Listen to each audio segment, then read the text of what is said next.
Bonsoir Mathieu Delahousse. Bonsoir. Vous êtes grand reporter, spécialiste des affaires judiciaires et vous nous emmenez au cœur de procès d'apprentis djihadistes.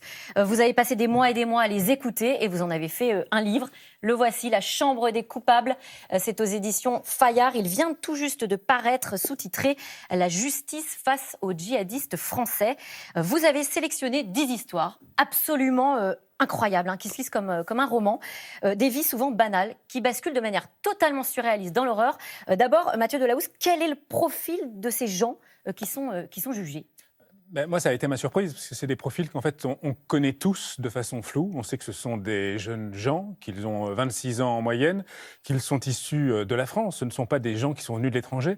Et que c'est le terrorisme qu'on appelle endogène. Ça, c'est des slogans, c'est des fiches. On lit ça tous les jours dans les journaux. Et moi, ce qui m'a surpris pendant ces mois devant le tribunal, c'est effectivement d'avoir des jeunes gens de tous les jours, à tel point que j'ai fini par comparer les albums de la DGSI que je voyais avec tous les suspects. Et toutes les petites photos. À des passes Navigo qu'on peut voir dans le RER. C'est la France d'aujourd'hui. Il n'y a pas de caricature sur lequel il faut aller. Simplement, c'est une France qu'on ne veut pas forcément pas voir, y compris dans ses aspects menaçants, avec des spectres qu'il faut détailler pour ne pas mettre tout le monde dans le même panier. Et alors, justement, vous parlez de cette banalité de l'horreur. Par exemple, ces jeunes de Trappes qui se radicalisent au fast-food du coin, au Chicken Planet, entre deux menus nuggets Pepsi, vous dites. Oui, on savait que Trappes était l'un des grands foyers de radicalisation. 60 départs vers la Syrie, certaines connexions notamment avec ceux du Bataclan et ceux du 13 novembre. Ce qu'on savait moins, c'est cette espèce de quotidienneté du terrorisme. Et aujourd'hui, ce que j'ai vu et ce que je veux faire partager, c'est la barrière qu'il faut y mettre pour que ce terrorisme ne devienne pas une forme de mode, une forme de banalité qui s'est partagée. Alors à Trappes, c'était un petit restaurant qui s'appelait le Chicken Planet. Et entre deux burgers, ils décident d'aller tuer des gens. En gros, c'est ça. Alors, la décision de passer à l'acte est un petit peu plus loin, mais en revanche, c'est la propagande qui est extrêmement présente par le biais des réseaux sociaux, par le biais de Facebook, qui est cité dans absolument tous les dossiers dans lesquels on voit des égorgements, dans lesquels on voit des photos d'explosions, ou alors de petits chats. Et on se partage ces trois thèmes sans aucun discernement. Et ce qui est terrifiant, c'est de voir que personne n'est là dans notre structure sociale pour ne serait-ce dire que c'est pas bien. Et la juge que je vais décrire dans le livre, finalement, elle est la première à faire face à ces gens pour leur dire c'est pas bien. L'école n'a pas réussi à leur dire. Les parents n'ont pas réussi à leur dire ou parfois étaient dans un terreau EAU qui fait qu'ils ne l'ont pas dit. Et toute cette dérive amène effectivement pas forcément au pire, pas forcément à l'acte criminel, mais dans une idéologie djihadiste extrêmement présente et qui devient un quotidien. Et alors, vous parlez justement de très jeunes, il y a des cas de mineurs parfois, et des cas glaçants dont vous parlez entre autres. Alors, je pense à celui de l'attentat prévu au Casino de Paris par 4 adolescentes. Et alors, c'est extrêmement frappant parce qu'elles se parlent comme des adolescentes qui iraient faire du shopping, sauf que là, on parle d'attentat.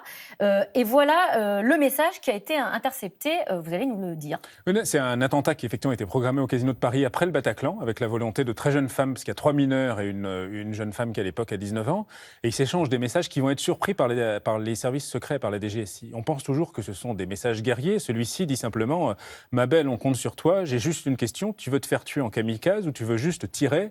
et après mourir normal, c'est-à-dire genre tu préfères mourir en te faisant tuer par le raid ou avec la ceinture. C'est ahurissant. C'est des messages qui sont échangés sur des réseaux sociaux, également avec des gens qui sont en Syrie, puisque ce qu'il faut bien comprendre avec ces dialogues très quotidiens, qui ont l'air très légers, totalement déconnectés de tout référent, c'est que ces opérations qui sont menées par des gamines le sont sous le contrôle d'un djihadiste assez célèbre qui s'appelle Rachid Kassim, qui lui est en Syrie, qui lui a été droné depuis par les Américains sous ordre de l'état-major français. Il est mort, il a été tué par une opération militaire, mais c'est lui qui télécommande, tout comme il avait télécommandé Saint-Étienne-du-Rouvray, tout comme il a télécommandé la tentative d'attentat de Notre-Dame de Paris. Ça veut dire une grande mais avec considérable capacité d'influence. Ce qui est assez fou, c'est de voir ces jeunes femmes qui, effectivement, rentrent dans une mode d'action ensuite qui est opérationnelle, avec des messages qui sont, effectivement, au départ, très insignifiants et aucune barrière morale, aucune barrière éducative et aucune barrière judiciaire.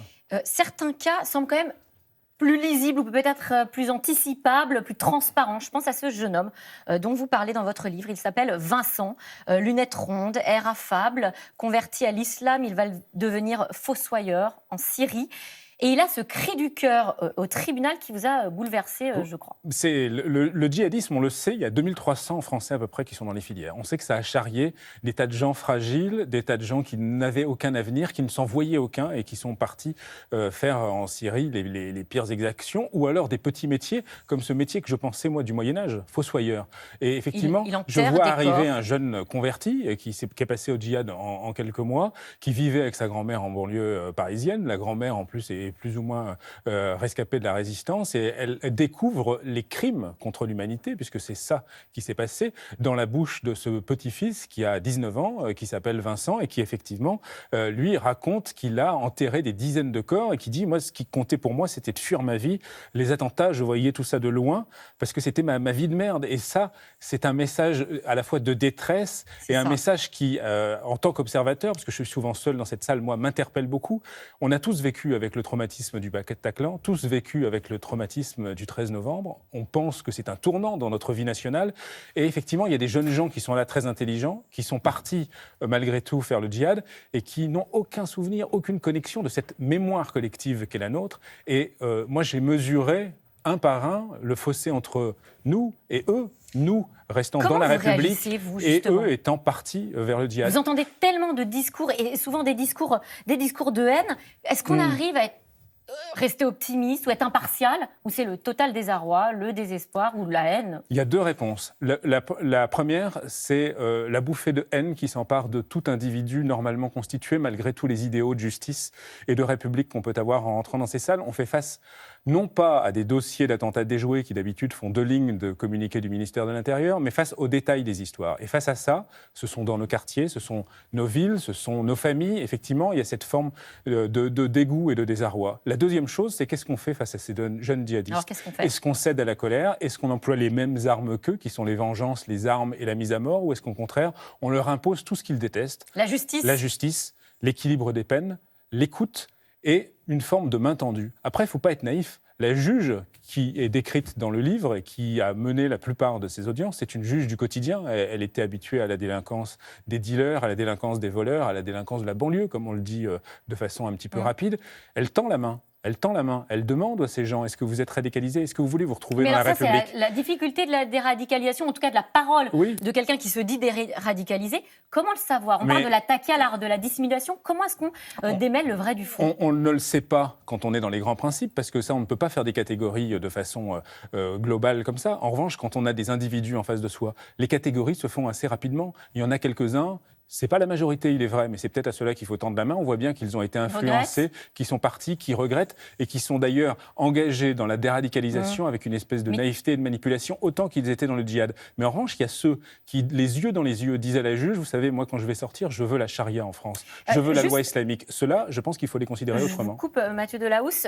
Justement, vous posez la question des retours des djihadistes, parce qu'il faut rappeler que beaucoup de peines, là, dont on parle de ces procès, eh bien, les peines se terminent bientôt. Certaines, au maximum, durent jusqu'à 10 ans. Que va-t-il se passer après? Je pose cette question parce que vous parlez des personnes qui peut-être, elles, acceptent d'office, enfin en tout cas se disent « je suis déradicalisée ». Vous croisez une adolescente qui prépare ce fameux attentat au Casino de Paris en prison et qui a un discours tout à fait angélique. Absolument. Est-ce qu'on peut la croire? Est-ce qu'on peut la croire? Non. Eh oui. La justice, ça ne marche pas à la confiance, ça ne marche pas à la parole, ça marche au fait. La seule différence, c'est que la justice, là, pour l'instant, elle a fait son travail. Elle a condamné, souvent lourdement. Il y a une naïveté qu'il faut crever aussi, c'est que les peines contre les terroristes ou contre les apprentis terroristes, comme on dit en France, sont lourdes. Elles sont souvent plus proches de 8 et 10 ans, qui est le curseur maximal. Mais après, une fois que la justice est passée, les services de renseignement vont continuer à les suivre. Et c'est vrai que c'est un problème majeur. On sait qu'en 2019, il y en a une quarantaine qui vont sortir. Certains qui sont racontés dans le livre sont déjà sortis. Une notamment, celle dont vous avez parlé à l'instant. Et ceux-là, il faut continuer à les surveiller. On sait ce qui s'est passé. On ne peut pas jouer uniquement à la confiance, il faut jouer à la justice.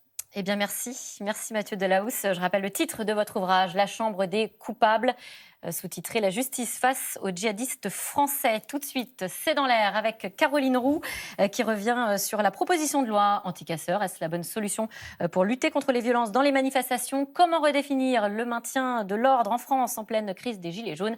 C'est dans l'air, c'est dans un instant.